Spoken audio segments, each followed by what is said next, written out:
Bonjour à tous et bienvenue dans Cult & Click pour une nouvelle vidéo de presque qualité. Je suis avec l'ami Kerr pour vous parler de Black Panther Wakanda Forever. On est là tous les deux pour vous parler d'abord en version résumée de notre avis dans une version sans spoil et après une version avec spoil pour une deuxième partie. Alors mon cher Kerr, qu'est-ce que tu en as pensé ? Bonjour mon cher Greg, bonjour à tous. Alors oui, Wakanda Forever, qui on le rappelle quand même, est sorti au cinéma ce 9 novembre 2022.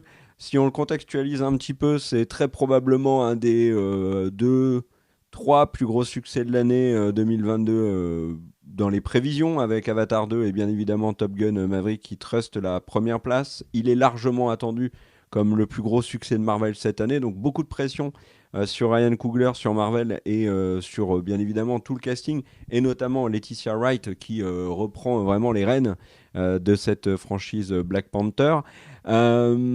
C'était très compliqué à faire ce film, c'est indéniable. Il y a un élément malheureux, plus que malheureux, qui est bien évidemment le décès de Chadwick Boseman à intégrer dans ce film.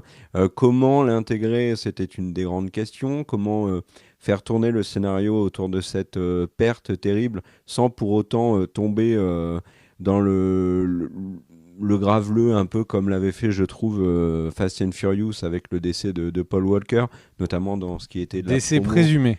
Euh, de quoi? Le décès présumé de Paul Walker, je tiens à préciser.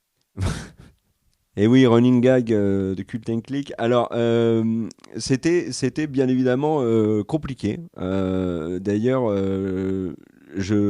alors j'ai pas vu sa vidéo parce que je veux pas m'influencer d'une quelconque manière sur mon avis avant de le faire en vidéo, mais j'ai juste vu la vignette de Captain Popcorn qui résumait par l'impossible suite.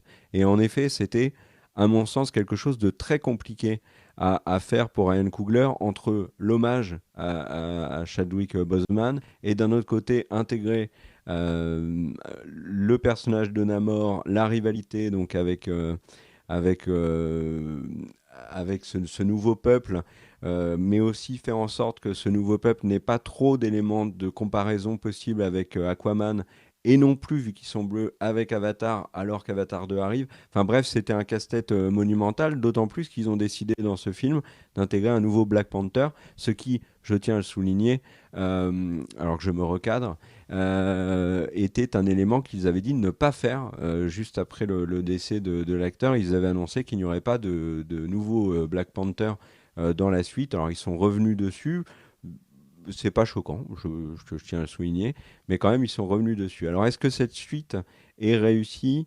Il y a des choses qui sont très positives, des choses qui le sont beaucoup beaucoup moins.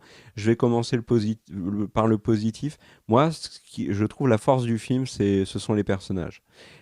Shuri n'est pas toujours réussi. Il y a un passage, on en parlera dans la version avec spoil, où je la trouve en dessous, mais globalement, Laetitia Wright joue très bien.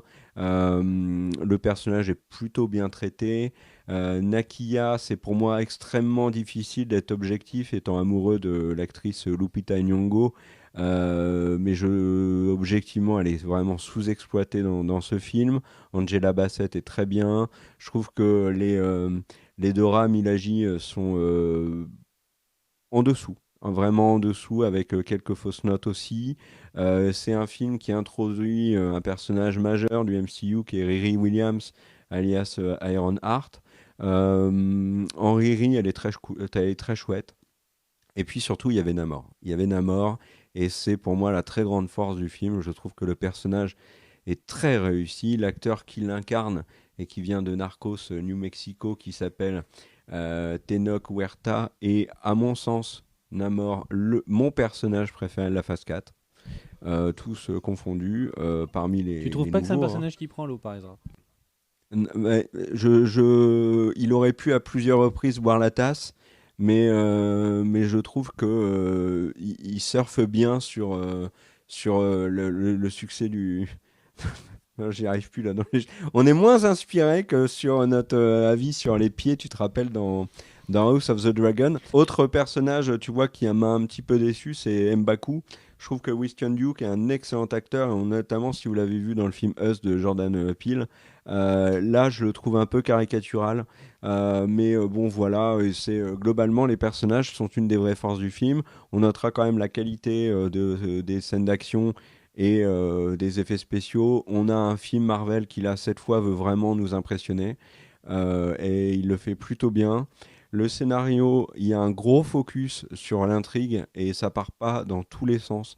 C'est vraiment le film se concentre sur cette intrigue-là, alors qui est une intrigue à tiroir où il y a plusieurs aspects qui sont développés, hein, Riri, Black Panther, Namor, le Wakanda, etc. Ok, mais par contre c'est vraiment focus sur ces éléments-là et là où par exemple Strange 2 part un peu partout et nous perd en route. Donc ça c'est plutôt pas mal. Film spectaculaire, film plutôt prenant. Et quand je dis plutôt prenant, ça va être aussi un des points négatifs, parce que pas tout le temps. Là, je vais passer dans le négatif. Il y a des longueurs. Le film est trop long, vraiment trop long. 2h40, c'est dur. Il y a un passage qui est long, et quand on est en soirée pour regarder le film, et qu'on a notre âge, mon cher Greg, crois-moi qu'il y a des moments qui sont tellement long que j'ai lutté, vraiment lutté pour ne pas m'endormir. Après, il faut Et rappeler pour le public, parce que je pense que c'est plus honnête de le faire. Il y a vraiment. Kerr a une maladie, il est narcoleptique, donc c'est pas forcément arrête de dire la des faute du film. bêtises. C'est juste une maladie Mais qui est apparue avec ton mais grand âge. c'est pas vrai du tout. Mais Non, si, je l'ai même vu. Non, je l'ai. assume-le, tu mets un pull Non, qui alors assume je l'ai ton vu. âge, Je l'ai. toi, Bon, assume-le. laisse-moi parler. Au lieu de dire des bêtises sur la narcolepsie. D'ailleurs, si vous avez jamais vu le film, c'est Guillaume Canet qui joue un narcoleptique, je crois, dans un film. Donc c'était plutôt rigolo.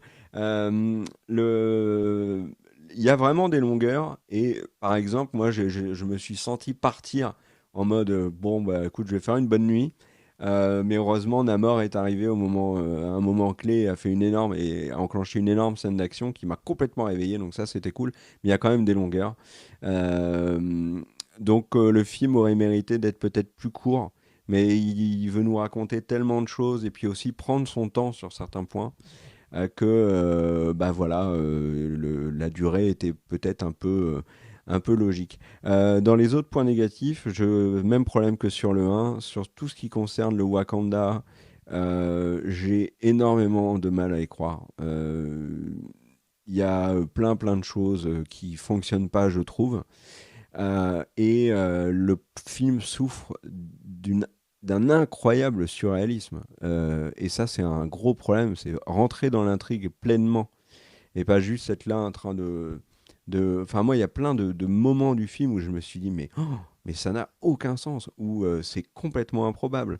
Et alors, je sais, je suis chiant là-dessus, j'aime bien quand c'est crédible, et dans un film de super-héros, bien évidemment, surtout dans le MCU, quand on sauve la planète avec un rat qui appuie sur un bouton, c'est difficile d'y voir autre chose que du surréalisme. Mais là, je trouve que ce film-là pousse vraiment les choses encore plus loin. Et du coup, j'ai eu du mal à rentrer dedans. Donc, j'ai vu un spectacle vraiment sympa, mais tellement surréaliste que le film ne m'a pas emporté pleinement. La BO est toujours aussi bonne, même si je pense qu'il me faut un peu de temps pour vraiment doser, notamment tout ce qui est morceaux, on va dire musicaux. Alors il y a le morceau de Rihanna qui est réussi, mais on le connaissait déjà puisqu'il était sorti depuis quelques semaines. Mais la BO avec Kendrick Lamar, avec notamment le morceau avec The Weeknd sur le premier, ou le morceau avec SZA était, moi, m'ont énormément plu sur le premier. Là, pour l'instant, j'ai pas trop retrouvé ces morceaux-là, mais je lui laisse le temps. J'ai pas encore écouté la bande originale, on va dire chantée. Pour ce qui est de l'instrumental avec zut, aide-moi, Ludwig Göransson, tu m'as pas aidé. Là-dessus, je ne pouvais pas compter sur toi. Euh, il est excellent. Il est toujours excellent. Mais on l'a vu, hein, il a travaillé sur The Mandalorian. La BO est très belle. Et je vais quand même terminer sur un point important qui est pour moi l'hommage à Chadwick Boseman. Les premières secondes m'ont heurté puisque j'y ai vu, hein, une faute de goût. Les dernières secondes du film sont par contre très très réussies. Et quand le film rend vraiment hommage à Chadwick Boseman, et notamment, et c'est là où c'est incroyable, dans le silence, ça prend aux tripes. Et il y a une scène dans le film, totalement dans le silence, en hommage à Chadwick Boseman, où je n'ai jamais vu ça dans un cinéma plein, pas un bruit. Pas un bruit, mais je n'ai pas entendu une personne tousser, une personne bouger, une boîte de popcorn être déplacée. J'avais même l'impression que les gens se retenaient de respirer. Et quand je me suis fait la remarque pendant cette scène que j'avais l'impression que les gens ne respiraient pas, je ne respirais pas non plus. J'étais un peu pris en apnée et pris aussi pas, par l'émotion aussi forcément, mais là-dessus, je trouve que Marvel a entre guillemets, sur les premières secondes du film, hein, attention, hein, pas sur les premières minutes, mais sur les premières secondes du film, j'ai trouvé que le film avait mal commencé son hommage, et au final, ils l'ont bien travaillé après, et c'est vrai que l'ombre de l'acteur malheureusement décédé est là sur tout le film, et je pense aussi qu'elle est là. euh, Comment expliquer ça? Je pense que le film enfin, est meilleur par cet hommage, où j'en suis arrivé à la question de, au final, s'il n'y avait pas eu cet hommage, et juste que, par exemple, le film commençait par, bon, ok, T'Challa est décédé, on n'en parle plus, et qu'il n'y avait pas de focus spécialement là-dessus dans le film, est-ce que ça aurait été un bon film? Est-ce que notre regard sur le film n'est pas biaisé par cet hommage qui est légitime? Je pense que si, parce que ce Wakanda Forever a plein de failles, quand même, il faut le reconnaître. Ceci étant dit, c'est ce que j'ai dit sur Twitter, et je pense que globalement, on en avait parlé en off, il me semble que tu partages ce point de vue-là. C'est globalement ce qu'il y a eu de mieux dans la phase 4 avec Eternals. Euh, une phase 4 qui, on le fera le bilan complet, m'a globalement énormément déçu et m'inquiète pour la suite du MCU. Voilà, à toi mon cher Greg, qu'as-tu pensé de ce Wakanda Forever? Déjà, merci à toi pour avoir réussi à résumer vraiment au plus juste ton avis. De mon côté, En moins de 45 minutes. en moins de 45 minutes, c'est un peu là où je voulais revenir. Mais je te connais, hein. Kerr qui me dit, vraiment, Mais là, c'était je trop vais fin. aller Tu droit vois, au but. le troll était trop fin pour qu'on puisse le comprendre. Il me dit, en 2 minutes max, tu vas voir, toutes mes idées Non, vont j'ai vont jamais être dit claires. ça. J'ai jamais dit ça. Eh bien, c'est un film, pour reprendre un peu... je suis à peu près du même avis que Kerr. C'est un film qui est, je trouve, supérieur au film à la moyenne des films qu'on peut aller voir au cinéma. C'est un film, par contre, qui du coup est extrêmement supérieur par rapport au dernier film du MCU. Je pense par exemple à Thor Love and Thunder, où l'histoire partait dans tous les sens. Là, Wakanda Forever brille par sa qualité à aller tout droit comme ça et à amener une histoire et avoir des personnages qui nous intéressent. C'était à peu près même critique avec Doctor Strange Into the Multiverse of Madness, où en fait on avait des nouveaux personnages qui étaient introduits qui manquaient de charisme. Là, c'est pas le cas. Les personnages qui sont introduits par Wakanda Forever sont très bien interprétés par l'actrice qui joue Shuri, sa mère. C'est vraiment, je trouve, les points très forts du film. Il y a Kerr critiquait un petit peu l'hommage à Chadwick Boseman, donc à Black Panther, à T'Challa dans le début. Moi, j'ai trouvé que c'était bien, que c'était un moyen de rallier réalité et fiction et que c'était plutôt bien fait. Le truc, c'est que je trouve que ça donnait de la force. Il y avait des moments où on ne savait pas si c'était le Ryan Coogler, donc le réalisateur, qui se dit ami de T'Challa. Il y avait Shuri. Enfin, il y avait des moments où on ne savait pas qui disait les lignes de dialogue. Est-ce que c'était l'actrice ou est-ce que c'était le personnage? Et je trouve que ça rajoutait de la force au film. Il y a un truc qui est quand même incroyable, c'est que l'actrice qui joue Shuri, elle est quand même castée à la base pour être un personnage secondaire, hyper secondaire. Et cette petite Letitia Wright, elle arrive à porter le film sur ses épaules. C'est-à-dire qu'à un moment, il y avait des rumeurs que à la suite de la disparition d'Iron Man, elle allait avoir le rôle de la scientifique du coin. Et au final, elle l'a porté sur ses épaules sans aucun souci le fait d'être comme ça la nouvelle protagoniste principale du film. Donc, Ça, c'est vrai. donc ça, c'est quand même un tour de force qui est extrêmement réussi. En plus, visiblement, elle a vraiment donné de sa personne pour le rôle, puisqu'ils ont dû décaler le tournage parce qu'elle s'était blessée lors de cascades. Donc vraiment, ça c'est des choses qui sont... Je pense que c'est la vraie force du film avec Namor et sa relation avec Namor, qui est effectivement un... Alors moi, je le mettrais pas en numéro un de toute cette phase du MCU, mais en tout cas, il est du niveau des meilleurs du MCU, et moi, dedans, je mets les Eternals. Donc vraiment un film qui est, si vous aimez bien le MCU, vous allez kiffer. Il y a beaucoup, beaucoup, beaucoup de bonnes choses dans le film. Le problème, c'est comme le dit Kerr, il y a des temps faibles, il y a des choses qui sont quand même un peu incroyables. Je vais prendre un exemple. Moi, j'ai passé toute mon adolescence au Havre, en Normandie. Vous allez dire, mais qu'est-ce qu'on s'en fout? C'est pas le sujet. Et au final, le truc, c'est que je vous Moi, je dirais m'en fous pas. attendez une seconde. Vous allez voir qu'il y a une relation. C'est Le Havre, c'est une ville de 250 000 habitants. En tout cas, au moment où j'y étais, c'était une ville de 250 000 habitants. C'est une ville qui est en croissance. Le Havre, qui est donc une ville de 250 000 habitants, est une ville qui me paraît immensément plus grande que tout le royaume du Wakanda. C'est-à-dire que là, on a quand on se balade dans la ville du Wakanda, j'ai l'impression qu'il y a 5 à 10 rues grand max dans ce village du Wakanda. J'ai l'impression qu'il y a un moment, ils sont censés montrer leur force militaire en envoyant leur force aérienne. Il y a 10 vaisseaux de transport de troupes.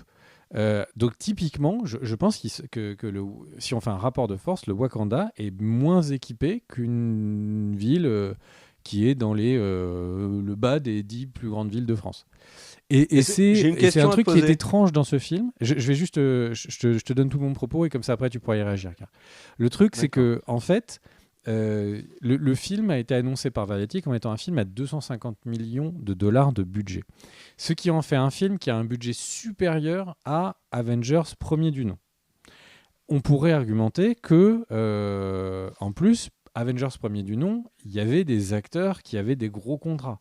J'ai un doute sur le fait que ce film, qui est surtout porté par des nouveaux personnages ou des seconds couteaux du MCU, ait un casting qui coûte aussi cher que ça. Et donc quand on compare l'envie de faire un truc qui est incroyable, parce que très concrètement, là je vous spoil pas parce que c'est la bande-annonce, c'est le Wakanda contre une autre nation, celle de Namor. Et au final, ce conflit qui pourrait être épique, ça pourrait être du Braveheart où on pourrait avoir un truc complètement épique, et au final, on a l'effet Captain America Civil War, et accessoirement, c'est 250 millions de dollars de budget Captain America Civil War, et c'est pareil pour Black Panther. Donc c'était 220 millions pour Avengers 1. Et donc au final, on a un film qui essaye de dire vous allez voir deux nations qui se confrontent, le sort de la planète est entre les mains de Black Panther. Et au final, on a quelque chose qui est un film dont les confrontations font beaucoup plus penser effectivement à Civil War, qui était déjà à l'époque un peu décevant. Et du coup, j'ai l'impression qu'en fait, le film, sur sa partie plus intimiste, les personnages, leurs relations avec Chadwick Boseman, etc., le film réussit bien. Et quand le film devrait prendre de l'envol, être épique et vraiment envoyer la sauce, là, ça va pas. Là, le film, d'un seul coup, il manque de souffle. On a l'impression, on ne sait pas si c'est un pied sur la pédale de frein ou si c'est un problème de budget, et si c'est le cas, de quelle manière enfin bon, après ça c'est leur sauce, mais comment est-il utilisé pour faire un film qui coûte plus cher et qui rend beaucoup moins épique que Avengers premier du nom? Je sais pas, on pourrait argumenter que maintenant les effets spéciaux demandent à être en 4K. Or franchement, les effets spéciaux de ce film sont plutôt décevants. Et donc, c'est un film où les effets spéciaux ne sont pas au regard de quelque chose qui est à un gap générationnel. Le Avengers, le premier du nom, est un film qui est disponible en 4K. J'ai pu le regarder en 4K. Je crois que le Blu-ray il est dans le fond là. Le truc, c'est que il n'y a pas d'amélioration. Donc en fait, pour revenir sur mon propos, là où le film est dans l'introspection, dans les relations entre les personnages, ça c'est super. Et dès qu'il essaye de prendre du souffle, il en a pas. Il a un petit peu d'asthme et on lui dit tous bravo, bravo d'avoir participé à la course. Mais c'est vraiment dommage parce que le personnage de Namor, il en voit vraiment et c'est dommage de ne pas avoir eu quelque chose de plus épique au cinéma. Et, et voilà. Et tu voulais réagir par rapport à ça, justement, Car. Oui, ben, moi j'ai une vraie interrogation suite à l'ensemble de ton propos, qui était d'ailleurs fort bien argumenté. Euh, donc tu penses, alors je sais toute l'affection que tu as pour les Normands et la Normandie, mais s'il y avait un conflit Wakanda-Le Havre, tu penses que les Havrais prendraient le dessus? Je pense que technologiquement, ils ne peuvent pas prendre le dessus, mais je pense qu'en termes de nombre, ils peuvent complètement, là à l'heure actuelle, je pense qu'ils peuvent retourner le village du Wakanda. Déjà parce que Le Havre, on le rappelle, hein, c'est un des plus grands ports d'Europe, qu'ils ont Non. des bateaux tankers qui sont beaucoup plus gros que les bateaux Rotterdam est du légèrement Wakanda, plus qui grand, hein. sont des petites abeilles, si les gens ont la ref. Donc en fait, le truc, c'est qu'il y a c'est dommage parce que en fait, le MCU essaye de créer comme ça une grande nation africaine, etc. Et donnez-lui du souffle, tu vois, donnez-lui Ouais. enfin, est-ce que et c'était le problème du premier Black Panther. Black Panther, à un moment, on a la nation qui est divisée en deux attaques et on voit 40 personnes affronter 40 personnes. C'est extrêmement chelou. Ouais. Mais la suite qui a déjà annoncé, qui s'appelle Black Panther Attack of the Havre, m'emballe beaucoup. Alors il y a un truc que tu as dit et j'ai juste glissé que j'étais totalement d'accord avec toi, c'est l'évolution de Shuri. Qui était un personnage que j'adorais dans le premier parce que justement personnage secondaire qui était très drôle, qui avait une relation géniale avec T'Challa et qui était vraiment un personnage que j'appréciais beaucoup. Moins par exemple dans Endgame ou c'est dans Infinity War, je crois qu'on la voit plus. Le côté scientifique, c'est quelque chose qu'on voit régulièrement dans le MCU. Et d'ailleurs, tu me faisais une remarque intéressante dessus hier, mais on en parlera, je pense, dans une autre vidéo. Mais le personnage de Shuri, c'est le même que le personnage de Riri, c'est le même que le personnage de Tony Stark ou de Banner, qui sont des scientifiques, comme tu le disais, qui savent tout faire. Ça, on l'avait déjà vu. Mais la relation Shuri, petite sœur, très cool, avec T'Challa qui l'aide à porter le poids du royaume. C'était intéressant.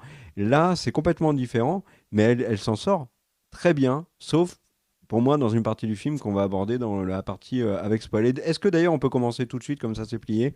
Si vous avez aimé la vidéo sans spoil et que vous ne voulez pas être spoilé, bah, n'hésitez pas à mettre un petit like et puis un petit commentaire pour réagir sur ce qu'on a pu dire.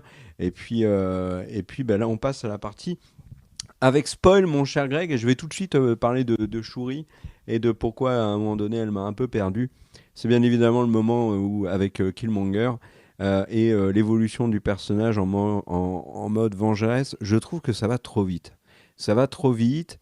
La présence de Killmonger est euh, scénaristiquement bien utilisée dans le sens où après on revoit Ramanda.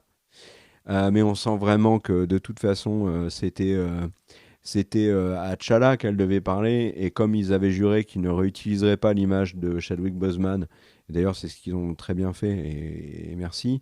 euh, Killmonger, c'était un petit peu une facilité, on va dire, et puis une manière de faire une surprise. Mais ce moment où Shuri étant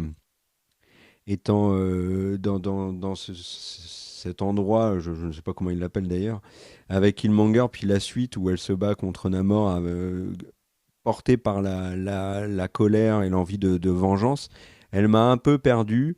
Mais à d'autres moments, et quand elle est touchée, quand elle essaye de guider un peu son peuple, je trouve qu'elle est très bien. Donc voilà, il y a un truc quand même, que je n'ai pas dit dans la version sans spoil et que je dois dire maintenant, qui est un des énormes points faibles du film, c'est les costumes. Moi, il y en a trois qui m'ont littéralement scié. Il y a le costume. Excuse-moi, mais c'est mauvaise ambiance de ta part que de critiquer les costumes. Ok, oui, Namor, il est torse nu. Il n'y avait pas de costume. Qu'est-ce que tu voulais qu'il soit quoi en combinaison de plongée pendant tout le truc?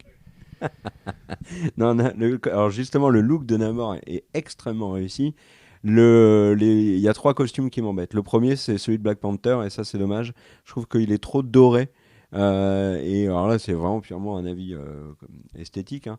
Mais je trouve qu'il est beaucoup trop doré et qu'il fait trop faux pour être aussi charismatique que celui de T'Challa dans les précédents films. Mais tu Et comprends ça, pourquoi est-ce qu'il est c'est un peu doré? Parce que dommage. ça, c'est une remarque, c'est en rapport avec Killmonger. Comme Oui, T'Challa était dans une version noire oui, pure et oui, avec elle a des... pris le masque de Killmonger. Oui, on est d'accord. Mais du coup, c'est normal que son costume soit dans l'affiliation de Killmonger. On voit même qu'elle fait Oui, exprès de ne pas prendre le costume qui oui, aurait été... oui, oui, bien évidemment.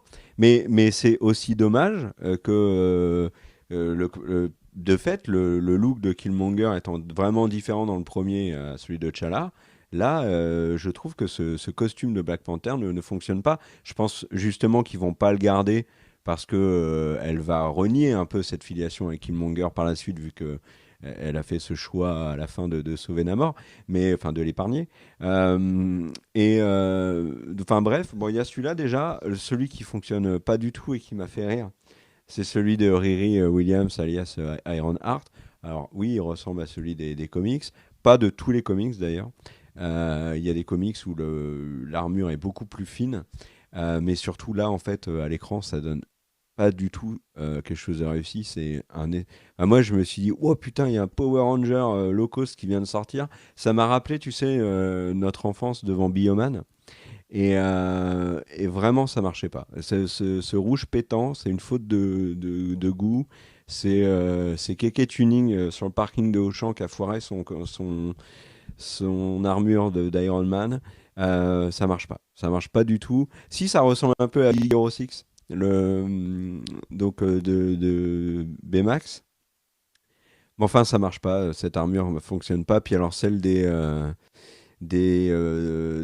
Okoye. Okoye qui est vraiment contre tout changement à la tradition et qui, en l'espace de 30 secondes, passe d'une lance et d'une armure où elle a même pas un casque à une armure d'Iron Man qui, en plus, est ultra moche, quoi. Elle le dit à Shuri. Elle lui dit, dis donc, ça ressemble à rien. Et je pense qu'à ce moment-là, Shuri aurait dû l'écouter. Parce que, en effet, ça ressemble à rien. Et c'est des petits détails, mais ça compte quand même, parce que les super-héros là doivent envoyer la sauce, et surtout, tu le disais en off, mais aussi dans la vidéo, c'est quand même des personnages qu'on est amené à revoir, et peut-être à revoir dans ces tenues, Moi, ça me faisait le costume et ça m'embête, d'Okoye. quoi. Le costume d'Okoye me faisait vraiment penser au personnage de Hellboy qu'on voit à l'image qui vient de l'eau. Qui est Attends, accessoirement attends, un film je de te Guillermo coupe. del Toro. Oui, mais attends, Okoye ne porte pas de costard et Ok, très elle a bien. pas de costard, hein. Et donc au final, le truc, c'est que moi, je suis d'accord avec toi. Les costumes, pour le coup, dans le cas de Okoye et de sa nouvelle teammate dont j'ai oublié le nom, euh, Bloomy Night, je crois que ça s'appelle le nom. Effectivement, j'ai trouvé ça complètement naze. Surtout quand on se dit que ça va être des nouveaux potentiels Avengers, ou en tout cas des nouveaux personnages encore plus importants. Donc ça, franchement, c'est un petit peu naze. Le truc derrière, j'espère qu'il y aura un relooking. Le truc derrière, c'est... euh, par contre, je pense que le problème avec Iron Heart, il est plus pas dans le design, puisqu'il est comics accurate.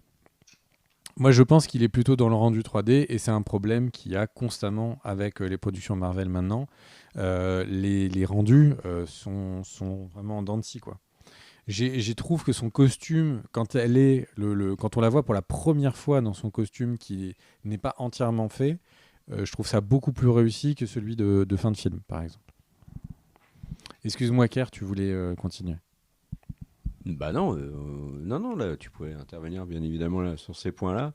Qu'est-ce que je voulais dire aussi? Mon avis un peu plus spoil sur le pourquoi j'ai pas aimé le début d'Hommage à Chadwick Boseman Est-ce que et tu peux pourquoi dire le ensuite. vrai nom de Namor? Du coup, est-ce que tu l'as retenu? Le vrai nom quand il le dit dans le film? Oui, je l'ai retenu, mais comme c'est une question piège, je te laisse répondre à ma place. Ah bah non, j'ai posé la question en premier. J'ai fait Prums. Non, je me rappelle pas. Non, puisqu'on parlait en fait Tu sais des que costumes et Namor, tout, même moi je gamin, est extrêmement voudrais... charismatique. Quoi? Namor, même gamin, est extrêmement Oui, charismatique. c'est vrai. Le truc, c'est que c'est Takulan, la ville? J'ai un doute. La ville sous Oui, l'eau, où en fait ils n'ont pas les droits d'utiliser le nom d'Atlantis, et donc ils ont dû lui redonner un nouveau nom. oui. Et donc en fait, donc on va l'appeler Atlantis pour la suite de la vidéo. Et donc en fait, Alors je c'est trouve que... Takoulé. Takoulé. Ouais. La ville au début était à l'air libre et en fait elle a coulé. Du coup ils se sont dit on va l'appeler Takoulé. Et c'était vraiment un rire d'amitié, hein, comme on appelle. Et le truc, c'est que... Et le truc, comme on dit, c'est qu'en fait, donc Atlantis, j'étais un petit peu déçu. Elle dit, waouh, c'est magnifique et tout. J'ai pas trouvé ça dingue. J'avais l'impression qu'on avait le début de l'introduction de la ville, et au final, tout est extrêmement sombre. Alors il y a le soleil en pleine ville.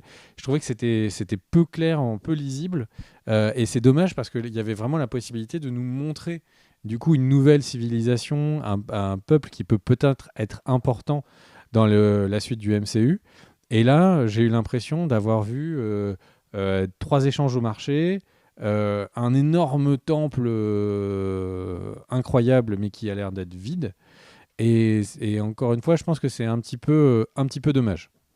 Tu sais que Le Havre après la fonte des glaces sera beaucoup plus impressionnant que Eh Takoulé. bien, fun fact, si le développement climatique continue, le centre-ville du Havre sera effectivement sous les eaux. Eh oui, oui, oui, tout à fait. Euh, donc je reviens sur Chadwick Boseman et l'hommage. Donc ça commence avec Shuri qui veut sauver son frère. Et c'est ça que j'ai trouvé ben, je sais pas. Il fallait le temps de s'y habituer, mais les premières secondes où vraiment le décès de Chadwick Boseman est utilisé et mis en scène dans le film, moi, m'a perturbé dans le sens où l'acteur, par exemple, n'a jamais parlé de sa maladie et on s'est pris l'annonce de son décès comme une énorme claque dans la gueule. Et je trouvais que ça manquait un peu de finesse. Ceci étant dit, derrière le logo Marvel, dans le silence, avec que des images du personnage, bon, ça avait fuité depuis de nombreux mois ce passage-là, mais par contre, le côté silencieux pèse beaucoup et marche très bien. Et c'est vrai qu'à la fin, quand elle brûle les vêtements et qu'il y a ce silence avec les images de Chadwick Boseman, c'est ce moment-là où la salle était dans un silence total. Ça fonctionne énormément. Après, je sais que tu vas dire qu'ils ne pouvaient pas faire autrement. Je te rejoins presque totalement sur ce point-là. En tout cas, ils auraient pu faire autrement. Mais c'était de toute façon très compliqué, très casse-gueule de traiter cet aspect-là des choses. Donc, c'est une petite faute de goût, j'ai envie de dire. Mais globalement, le film rend quand même un bel hommage au personnage, quoi. Alors, moi, je suis pas d'accord sur le côté faute de goût. Moi, j'ai trouvé que c'était, comme je disais tout à l'heure, un bon moyen de mêler fiction et réalité et que c'était plutôt bien fait. Les moments de silence, alors il y a le premier moment de silence donc avec le générique du MCU et le deuxième quand il y a l'hommage de fin.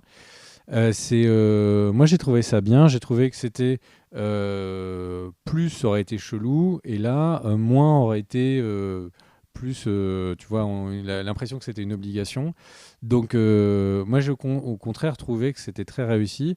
C'est quand même la franchise, admettons, la franchise Superman, perd Superman et continue avec Loïs. Et ça aurait été étrange que ce soit pas adressé autant que le film ne l'adresse. Donc, moi, j'ai trouvé que c'était, pour le coup, très réussi et très bien fait.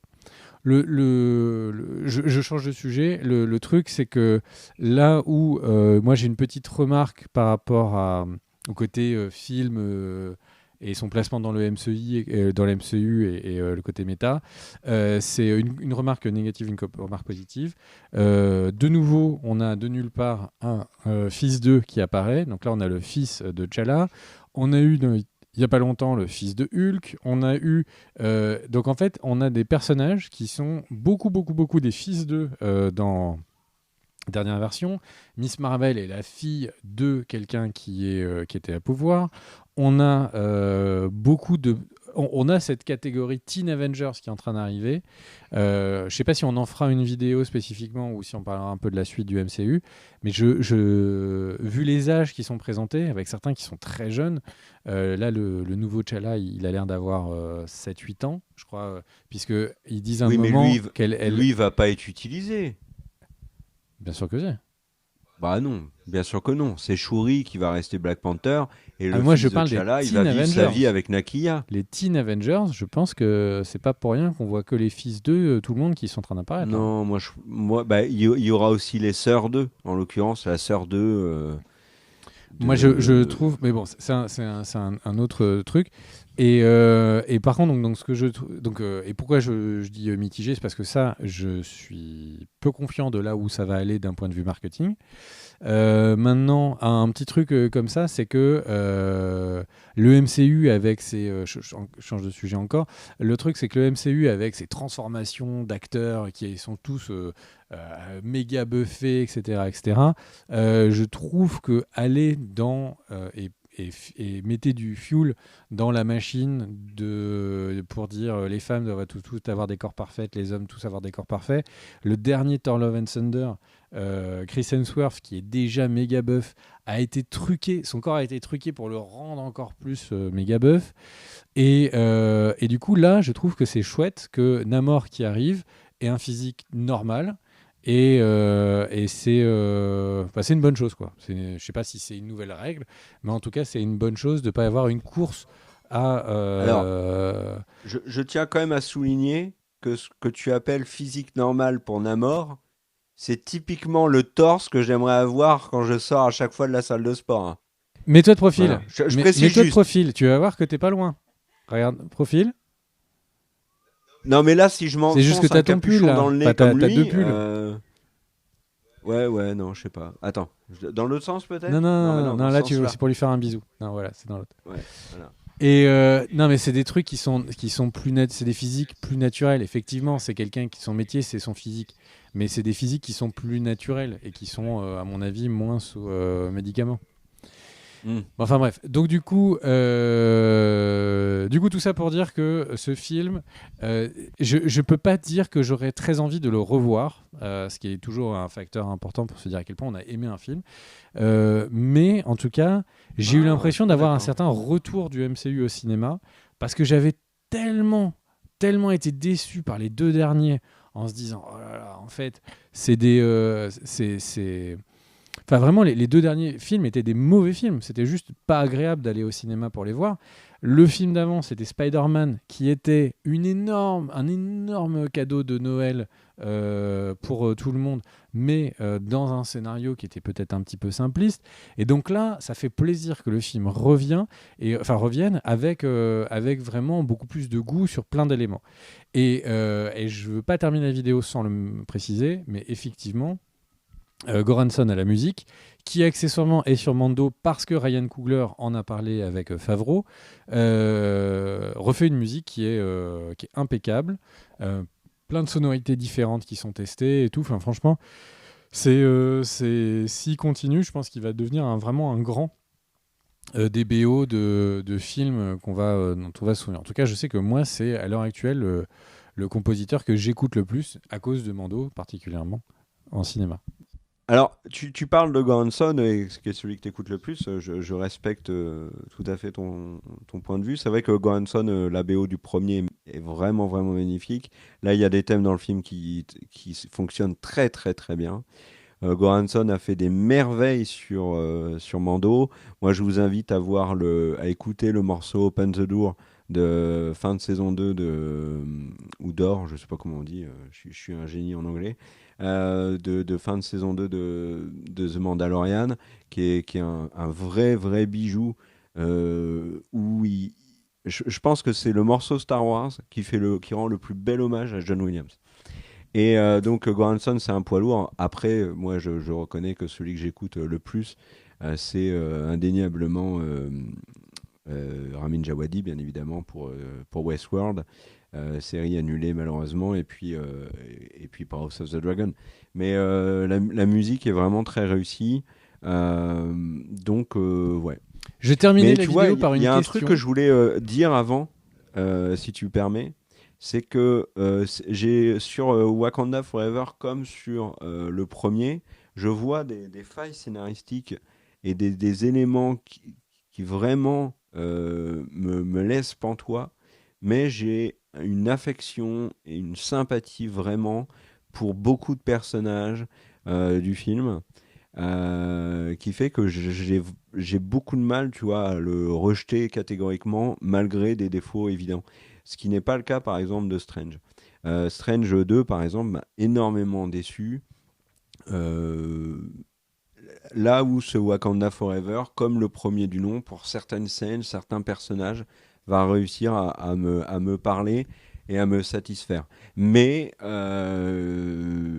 que Marvel doit hausser sérieusement le ton pour nous proposer du contenu de meilleure qualité? C'est indéniable. C'est indéniable, sinon c'est le mur. Et je parle pas le mur tout en haut avec Jon Snow, hein. Voilà mon avis, mon cher Greg. Je te laisse le mot de la fin, vas-y. Et du coup, moi, pour terminer, je voulais poser une dernière question. Elle est et à vous et à nous du futur.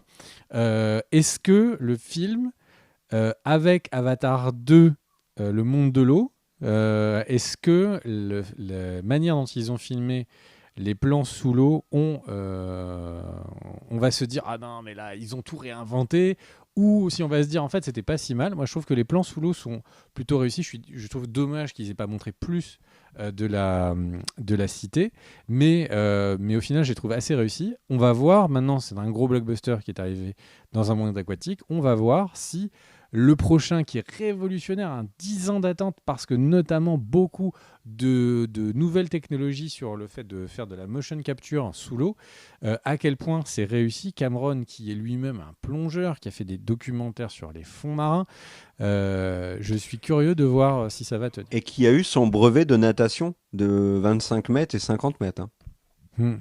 Sans doute quand il était encore dans le ventre de sa mère. Des bisous à tous, on se retrouve bientôt. Ciao, ciao.